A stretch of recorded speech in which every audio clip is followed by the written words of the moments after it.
Assalamualaikum warahmatullahi wabarakatuh. Kembali lagi kawan di Legenda Catur Dunia. Masih dari event Global Chess League Matchday kedua. Hasil-hasil game di matchday kedua sedikit banyak sudah admin jelaskan di video tadi siang, beserta juga permainan Magnus Carlsen tadi. Bagi kawan-kawan yang belum menonton permainan Magnus Carlsen, nanti di akhir video admin akan berikan linknya, tinggal klik saja di situ kawan. Dan secara umum sampai matchday kedua ini kawan, timnya Visy Anand memimpin klasemen dengan perolehan 6 poin hasil dari 2 kali kemenangan kawan. Dan di tempat kedua ada timnya Ian Nepomniachtchi, di tempat ketiga ada timnya Magnus Carlsen, di tempat keempat ada timnya Levon Aronian, dan di tempat kelima ada timnya MVL. Dan di posisi buncit ada timnya Jan-Christophe Duda yang mengalami 2 kali kekalahan. Yang nampak di foto ini kawan ada 4 pemain, Temur Rajapov, Weyi, Richard Rapport, dan Raunak Sakwani merupakan pemain Kings of the Match. Para pemain ini kawan mengalahkan lawan-lawannya saat pegang hitam. Temur Rajapov pegang hitam mengalahkan Arjun Erigaisi, Weyi mengalahkan Danil Dubov, Richard Rapport mengalahkan Domar Rajakukas, dan Raunak Sakwani mengalahkan Javokir Sindarov. Kita akan ulas 2 game kawan dari permainannya Temur Rajapov dan Weyi. Dan langsung saja kita ke papan analisisnya, di mana Temur Rajapov ini berhadapan dengan Arjun Erigaisi. Temur Rajapov tergabung dengan timnya Ian Nepomniachtchi kawan, dan Arjun ini tergabung dengan timnya Magnus Carlsen. Arjun mengawali dengan pembukaan pion raja pion E4.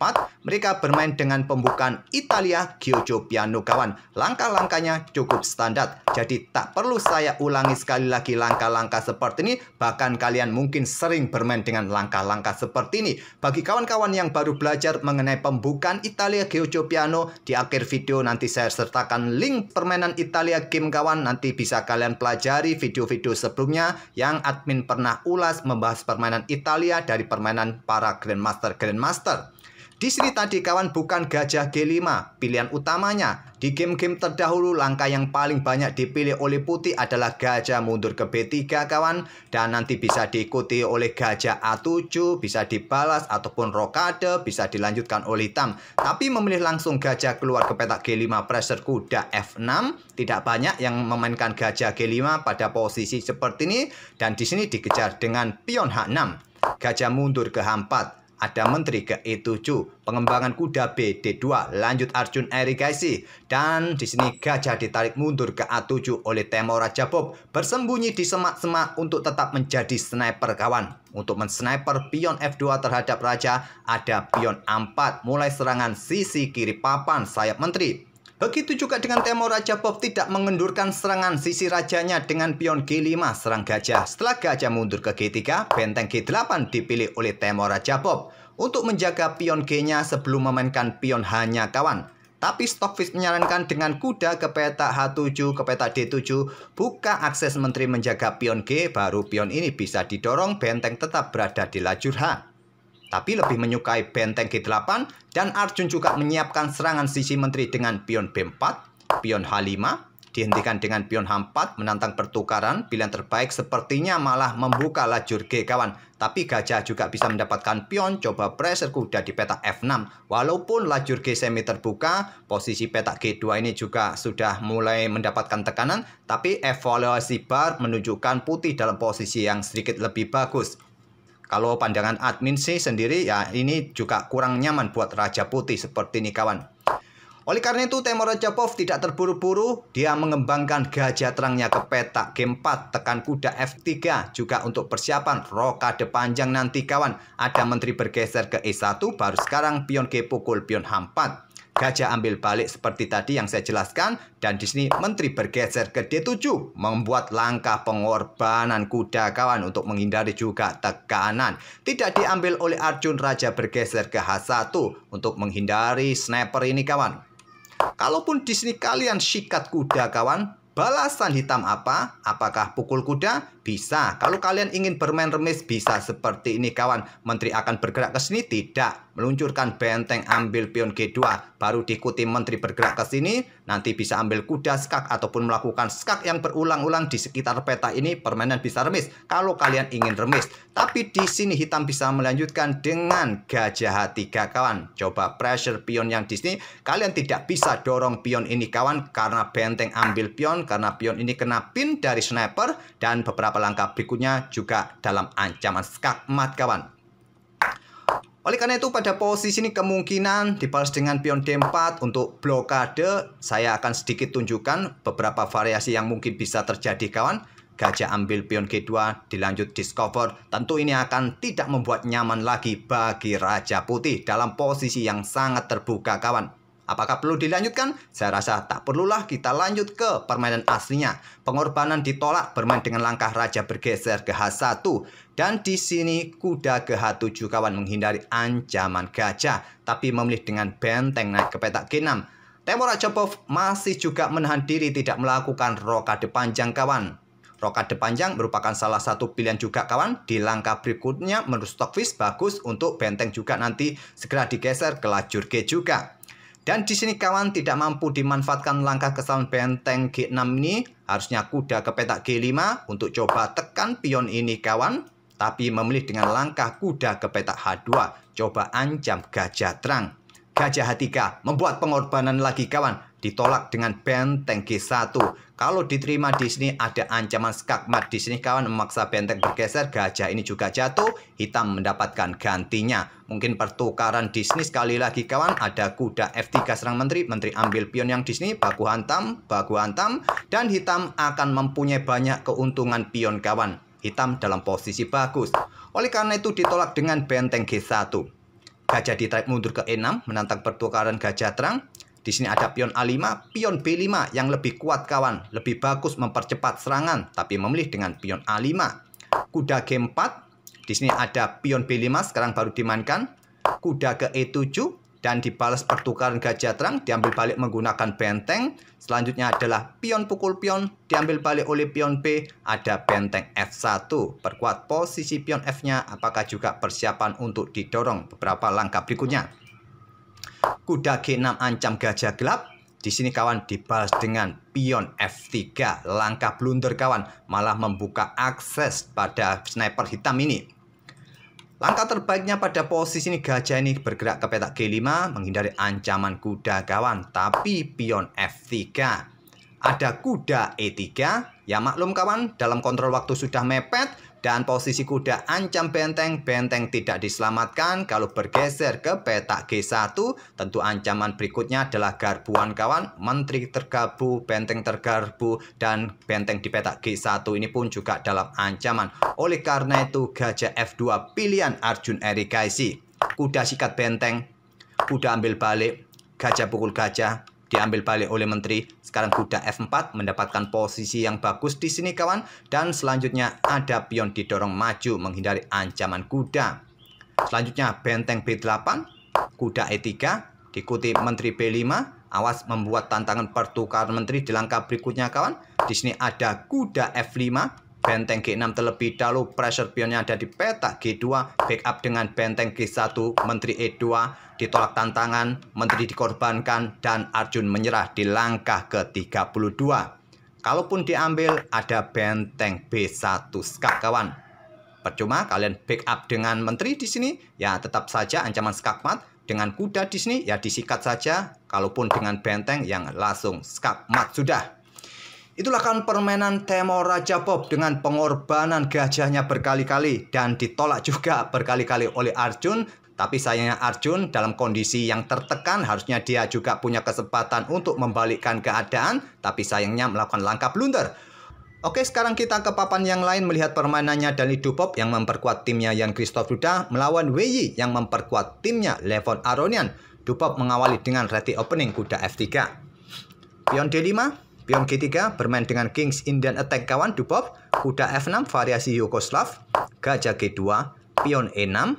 Rokade. Dan gajah E7 baru Dubov memainkan pion pusatnya pion D4. Rokade juga. Pion B3.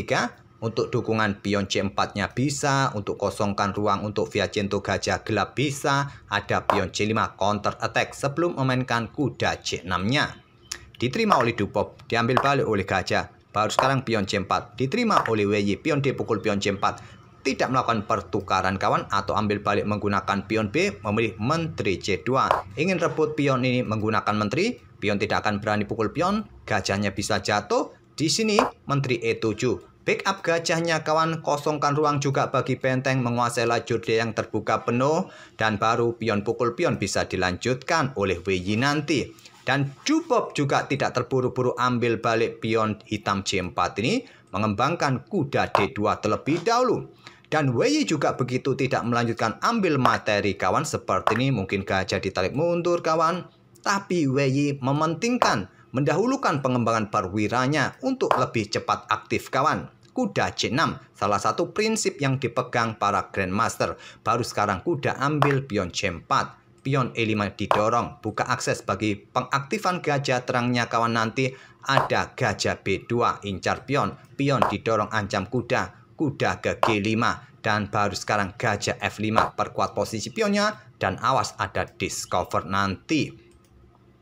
Di sini kuda E3 lanjut dari Dubob, ancam gajah terang kawan, dan menawarkan diri pertukaran, diterima juga oleh WY. Gajah gelap sikat kuda E3 diambil balik oleh pion F. Inilah harapan dari Dubob mempunyai lajur F yang semi terbuka walaupun struktur pionnya bertumpuk di lajur E. Setelah gajah mundur ke petak G6, Dubob juga berhasil merusak struktur pion hitam kawan dengan gajah sikat kuda F6 diambil balik oleh pion G. Tidak mungkin diambil balik menggunakan menteri, ada benteng dari bawah. Kuda mundur kembali ke H3 lanjut Dubob, persiapan ke petak F4 nanti. Di sini ada kuda B4 serang menteri. Dan menteri bergeser ke B2 incar pion, blokade oleh menteri E5 menantang pertukaran. Stockfish menyarankan pertukaran langsung kawan, tapi Dubob masih menginginkan permainan menteri di atas papan. Menterinya ke D2 ancam kuda, backup dengan pion A5. Ada benteng AD1 kawan, di sini benteng C8. Tidak terburu-buru untuk ancam menteri, kemungkinan juga akan diladeni oleh Dani Dubob.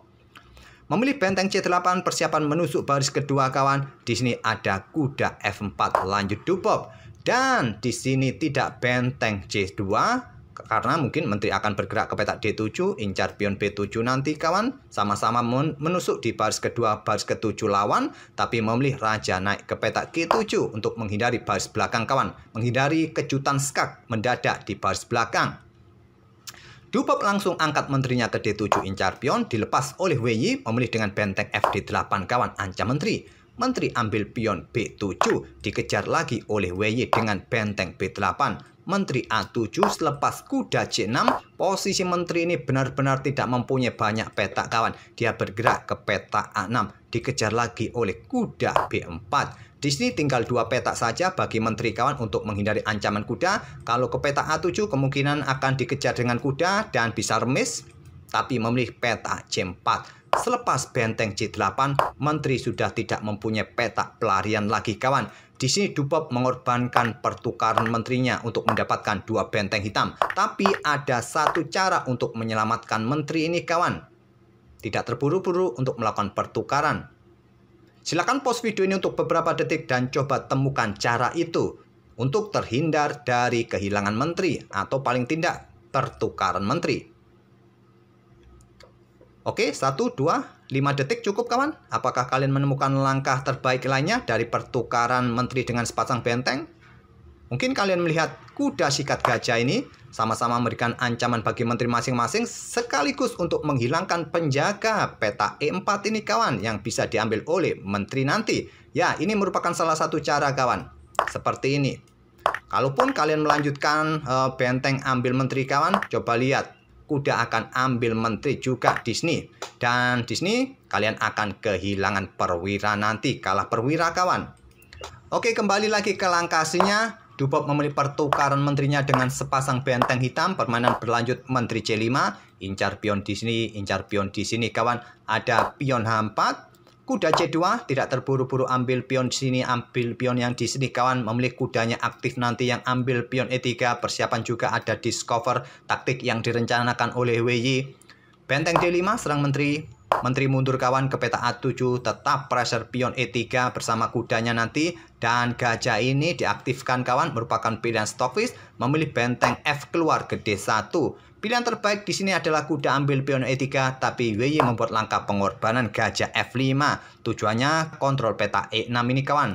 Kalau sekarang tadi ambil pion ini dengan kuda dan persiapan discover, mungkin yang menjadi ketakutan WY adalah menterinya akan diserang oleh benteng kawan. Setelah menteri ini bergerak mungkin ke petak B6, nanti diikuti kuda yang bisa aktif ke sini, atau benteng ini terlebih dahulu menghindari kuda kawan, dan persiapan juga kuda siap lompat ke petak E6 nanti. Oleh karena itulah membuat langkah pengorbanan, harapannya juga diterima, dan nanti kuda ini baru bisa ambil pion E3 ini kawan, dengan garbuan sepasang benteng dan ancaman juga discover nanti dengan kuda ini kawan. Itulah harapan WY membuat langkah pengorbanan gajah. Ditolak kuda ke H5 skak, raja ke H6, kuda ambil pion F6, lanjutan lead dupop.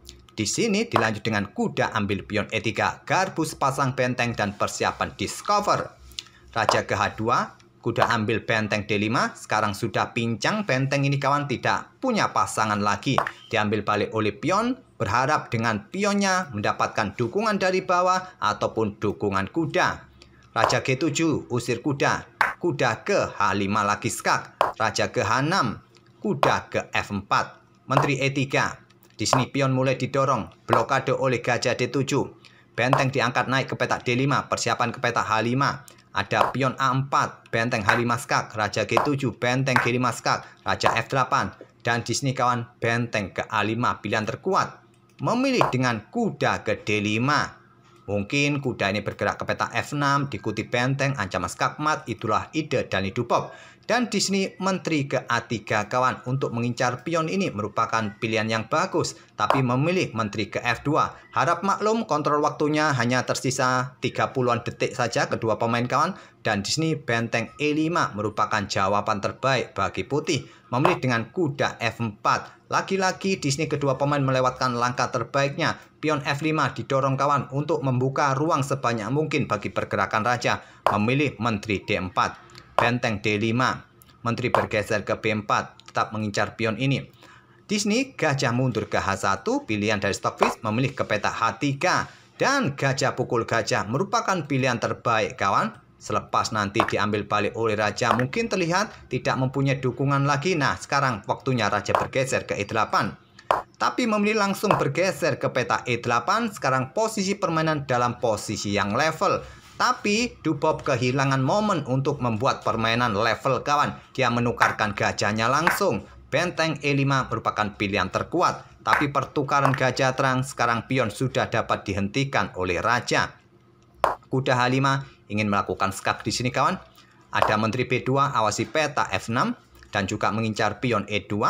Ada raja bergerak ke H3, menteri ambil pion E2, kuda F6 skak. Raja mundur ke D8. Benteng F5 dijawab dengan pion E3, ingin mempromosikan diri. Di sini ada kuda G4 dan menteri bergerak ke D1, meninggalkan pionnya kawan atau berikan jalan bagi pionnya. Tapi pion ini adalah pion racun kalau diambil, tapi tetap diambil oleh dupop. Kuda ambil pion E3. Menteri H1 skak. Raja bergerak ke G4. Menteri E4 skak. Kuda jatuh di langkah berikutnya. Raja bergerak ke H5. Tapi WY tidak langsung ambil, memilih ancaman skak mat. Di sini ada benteng G5, baru kuda diambil oleh menteri oleh WY. Benteng G7, persiapan ambil pion, dupop masih belum mau menyerah. Menteri melakukan skak, raja ke H6, skak lagi, raja ambil pion H7, menteri ambil pion A2 untuk meloloskan pionnya juga. Segera promosi, tinggal 3 tempo lagi. Pion H5 juga ingin punya menteri, pion A3, pion H6, menteri ke E6 berikan jalan bagi pionnya kawan. Di sini ada pion G4, pion A2, pion G5, pion promosi menteri. WY sudah punya menteri lagi kawan. Ada pion D7. Raja ambil pion D7, pion G6. Di sini menteri ambil benteng, tak kompromi lagi WY di sini kawan. Dan selepas menteri ambil pion G6 skak, raja G8 dan pion F6, dan dupop menyerah karena ancamannya adalah 3 langkah skakmat kawan. Kalau raja bergeser ke sini 1 langkah saja skakmat. Jadi kalau agak panjang ya raja bergeser ke sini, menteri ke sini skak, memaksa raja bergeser lagi ke lajur G. Dan di sini kalian buang tempo dengan pion ini didorong maju untuk memaksa raja bergeser kawan. Kalau raja yang bergeser ke sini ya settlemate, raja putih sudah tidak bisa ngapa-ngapain lagi. Jadi buang tempo dengan pion F5, memaksa raja bergeser, skakmat 1 langkah. Oleh karena itu dupop menyerah di posisi seperti ini. Oke, itulah kawan dua game yang bisa kita ulas untuk sore malam ini. Dan bagi kawan-kawan ingin melihat live streamingnya, ternyata ada kawan di channel YouTube. Nanti linknya ada di kolom deskripsi kalau kalian ingin melihat live streamingnya. Di video tadi siang saya nyatakan tidak ada live streamingnya karena saya mendapatkan informasi setelah baca-baca artikel turnamen ini hanya disiarkan di TV berbayar saja. Ternyata di matchday kedua baru ada live streamingnya kawan. Oke, semoga permainan dari para pemain ini bisa menghibur kalian dan kita akan bertemu di video-video berikutnya. Kita tunggu matchday ketiga malam ini. Terima kasih. Wassalamualaikum warahmatullahi wabarakatuh.